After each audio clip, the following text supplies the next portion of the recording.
ये कहानी एक चूड़ी बेचने वाले मुरारी के ऊपर है जो चूड़ियाँ बेचने गांव-गांव जाता है, बल्कि वो अपने ग्राहकों को शारीरिक सुख भी प्रदान करता है, जिसमें संगीता, कजरी और भूरी ये तीनों चूड़ियों के चमचमाट में बहकर चूड़ी वाले के साथ गपागप कर लेती है। पर आखिर में जब इन तीनों को सब पता चल जाता है तो वो तीनों इसके साथ क्या करती है, ये जानने के लिए इस वीडियो को पूरा देखिए। तो चलिए इस वीडियो को शुरू करते हैं। कहानी की शुरुआत होती है एक चूड़ी वाले से जिसका नाम मुरारी है, जो घर घर जाकर चूड़ियाँ बेचता है। अपनी साइकिल का पैदल मारते मारते मुरारी भूरी नाम के औरत के पास चूड़ी बेचने जाता है, पर उस भूरी के पास उतने पैसे नहीं होते कि वो चूड़ियाँ खरीद सके। मुरारी भी अपना टाइम वेस्ट ना करते हुए आगे निकल जाता है। इधर कजरी अपने पति से परेशान थी क्योंकि उसका पति शहर जाकर बिल्कुल उसे भूल सा गया है। इसी वजह से कजरी फ़ोन पर ही अपने पति को गालियां देने लगती है, जिसे देखकर राशन दुकान वाला बनिया कजरी से कहता है कि अरे कजरी, इतनी छोटी छोटी बातों पर तुम क्यों गुस्सा करती हो? एक काम कर, तू मेरे से पैसे ले ले। लेकिन कजरी उससे पैसे लेने से मना करती है क्योंकि उसे पता है कि अगर उसने दुकान वाले से पैसे लिए तो बाद में उसकी भरपाई उसे अपनी गांड मारकर चुकानी पड़ेगी। अब कजरी अपने घर की तरफ जा रही होती है कि तभी उधर से मुरारी अपनी साइकिल लेकर आता है और साइकिल सीधा कजरी के टांगों में घुसा देता है। ये देखकर कजरी कहती है कि हाँ, तुम अपनी साइकिल पूरी ही घुसा दो ना। फिर मुरारी कजरी से माफ़ी मांगते हुए कहता है कि काहे गुस्सा हो रही हो, तुम ये चूड़ियाँ पहन कर देखो। अब मुरारी के पास रंगी बिरंगी चूड़ियाँ थी, जिसे देखकर कजरी को कुछ होने लगता है, लेकिन इसके पास भी इस वक्त पैसे नहीं होते, जिसके बाद वो मुरारी को अगले हफ्ते आने के लिए कहती है। अब मुरारी भी अपना भोपू बजाते हुए वहाँ से चला जाता है। अब दूसरी तरफ आप गाँव के प्रधान जी को देख पाएंगे, जिनकी नाई हजामत बना रहा है। काम पूरा होने के बाद प्रधान जी अपनी बीवी संगीता से कहता है कि अब तो पूरा मैदान साफ कर दिया है, अब रात को तो कबड्डी खेलेंगे।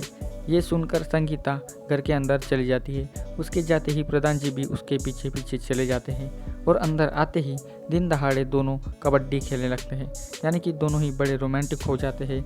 लेकिन ये क्या, प्रधान जी की ड्रिल मशीन तो 2 मिनट में ही बंद हो जाती है। अब संगीता प्रधान की कमजोरी देखते हुए कहती है कि आप शहर से कोई स्टेमिना वाली दवा मंगा लीजिए, जिसे सुनकर प्रधान कहते हैं कि तुम कहो तो तुमको घोड़े का ला के दे क्या। फिर शाम को भूरी का पति काम से थक हार कर घर पर आता है। तब भूरी उनसे चूड़ियाँ खरीदने के लिए कुछ पैसे मांगने लगती है। पैसों की बात सुनते ही भूरी के पति को खांसी आने लगती है। वो कहता है कि तुम चूड़ियाँ पहनकर क्या करोगी, लेकिन भूरी अपनी जिद पर अड़ी रहती है, जिसके बाद उसका पति पैसे देने के लिए मान जाता है।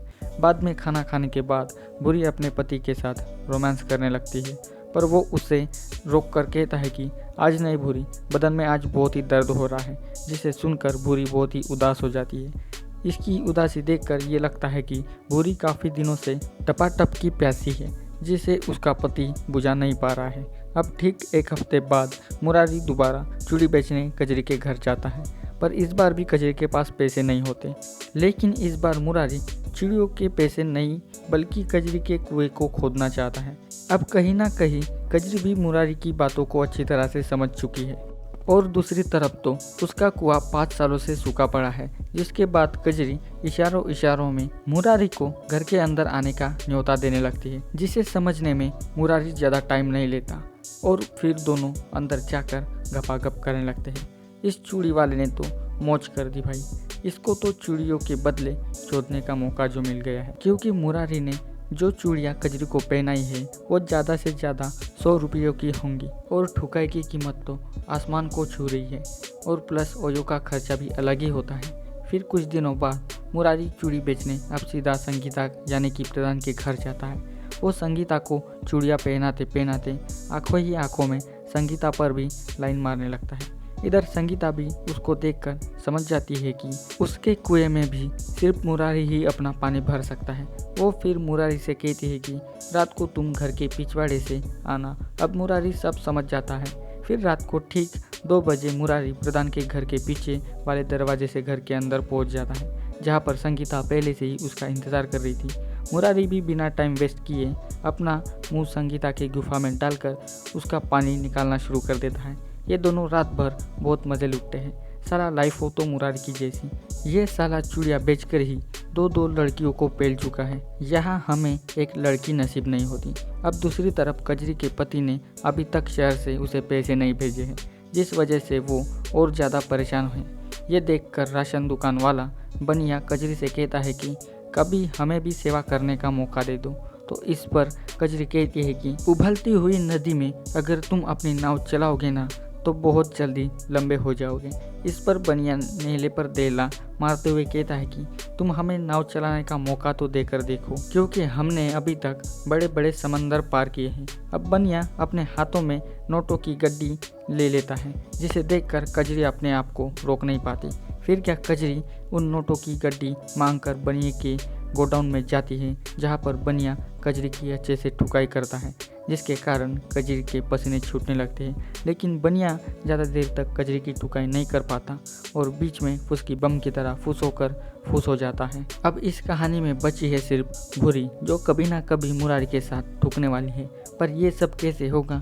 अब मुरारी भूरी की कैसे सील तोड़ेगा, ये तो आपको आगे ही पता चलेगा। यहाँ पर चूड़ी वाला पार्ट 1 की कहानी का अंत यहीं पर हो जाता है। अब यहाँ से शुरू करते हैं पार्ट 2 की कहानी। तो पार्ट 2 की शुरुआत होती है भूरी के पति से, जो आकर भूरी को पैसे देता है। लेकिन वहाँ पर सिर्फ राशन के दुकान वाले के उधारी देने लायक ही पैसे होते हैं। तो भूरी मेरे चूड़ियों के पैसे कहाँ हैं ये पूछने लगती है। तो उसका पति कहता है कि पगली प्रधान ने इतने ही पैसे दिए हैं। अब इसमें तुम्हारा साज श्रृंगार देखा जाए या अपना पेट भरा जाए, अब ये तुम ही देखो। अब भूरी नाराज होकर वहाँ से चली जाती है। अब रात को भूरी चावल को साफ करने लगती है कि तभी चूड़ी वाला मुरारी उसके घर आ जाता है। वो चूड़ियाँ निकाल कर भूरी को पहनाने लगता है। तो भूरी कहती है कि मेरे पास इसके पैसे देने के लिए नहीं है। तो मुरारी कहता है कि औरत के हाथ खाली खाली अच्छी नहीं लगते, श्रृंगार हर औरत का हक होता है, पैसों का क्या है, आते जाते रहेंगे। फिर मुरारी भूरी को सरसों का तेल लाने के लिए कहता है। फिर मुरारी चूड़ियों को भूरी के हाथों में पहनाने लगता है। अब इस बार भी मुरारी पहले की तरह ही भूरी के साथ भी बड़ी रोमांटिक बातें करने लगता है, जिसकी बातों में भूरी भी फंस जाती है। और भूरी को तो आदमी का सुख भी चाहिए, जिसके कारण वो मुरारी के आंखों में आंखें डालने लगती है, जिसके बाद दोनों बेइंतहा रोमांस करने लगते हैं, जिससे कि भूरी को असली सुख का आनंद मिलता है। दोनों बहुत देर तक पलंग तोड़ करते रहते हैं।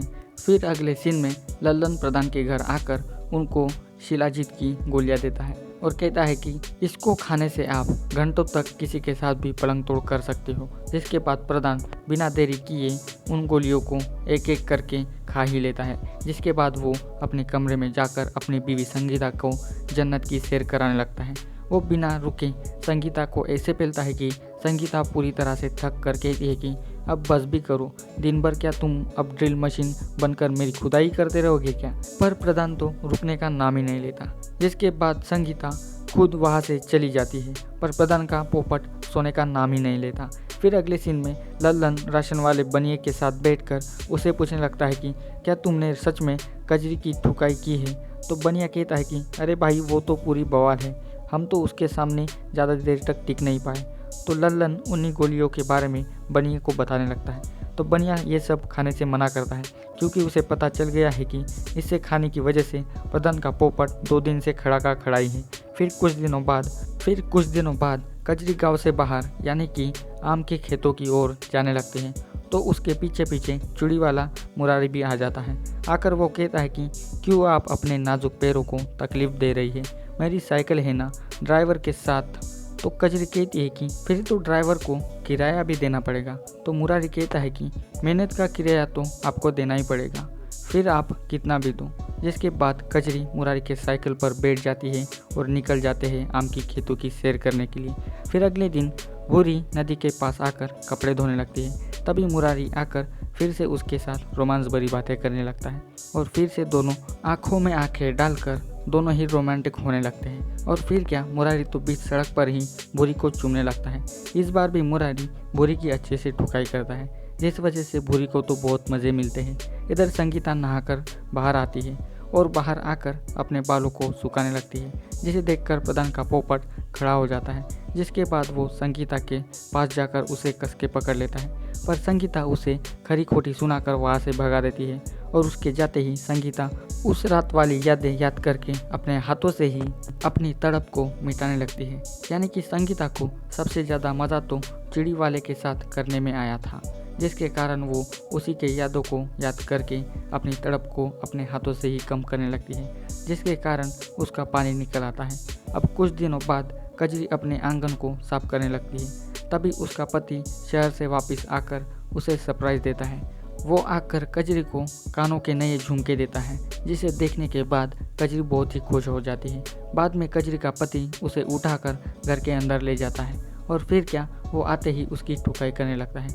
अब कुछ दिनों बाद लल्लन बनिए के पास आकर कहने लगता है कि वो चूड़ी वाला मुरारी है ना, वो तो बड़ा हरामी निकला। वो लोगों के घरों में जाकर उनको ही पेलने लगता है, जिसे सुनकर बनिया चौंक जाता है।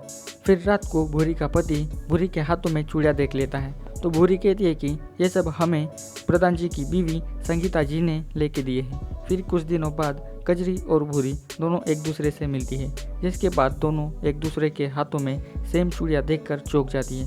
तभी वहाँ पर संगीता भी आ जाती है और वो भी उन चूड़ियों को देख लेती है, जिसके थोड़ी देर बाद ही चूड़ी वाला मुरारी पो पो करते हुए वहाँ आ जाता है। उसके आते ही तीनों उसके पीछे भागने लगती है, तो मुरारी जैसे तैसे करके वहाँ से भाग जाता है और इसी के साथ इस वेब सीरीज़ का अंत भी यहीं पर हो जाता है। अब बात करें इस वेब सीरीज़ की स्टारकास्ट की, तो इस वेब सीरीज़ में आपको Pallavi Debnath as Bhuri, Alia Naaz as Sangeeta, Ankita Bhattacharya as Kajri, Akshay Milind as Baniya, Kishore येलने as Murari और विनोद सिंह एज प्रधान, ये सभी आपको इस वेब सीरीज़ में लीड रोल में दिखाई देने वाले हैं। सभी ने मिलकर बहुत ही अच्छी एक्टिंग की है और सभी के कैरेक्टर बहुत ही अलग है। अगर आपने अभी तक इस वेब सीरीज़ को नहीं देखा तो आपको ये वेब सीरीज़ आसानी से उल्लू के ऑफिशियल ऐप पर देखने को मिलेगी, सो प्लीज़ आप इसे जाकर देखिए। अगर आपको इसकी स्टोरी एक्सप्लेनेशन अच्छी लगी हो तो मेरे चैनल को सब्सक्राइब कर दीजिए और इस वीडियो की लिंक अपने दोस्तों के साथ भी शेयर करके उनको भी इस वीडियो को देखने के लिए बोलिए और जाते जाते इस वीडियो को लाइक भी कर दीजिए। तो बस इस वीडियो में बस इतना ही, मिलते हैं अभी अगले वीडियो में। Thanks for watching this video, see you in next video, stay safe and stay happy always.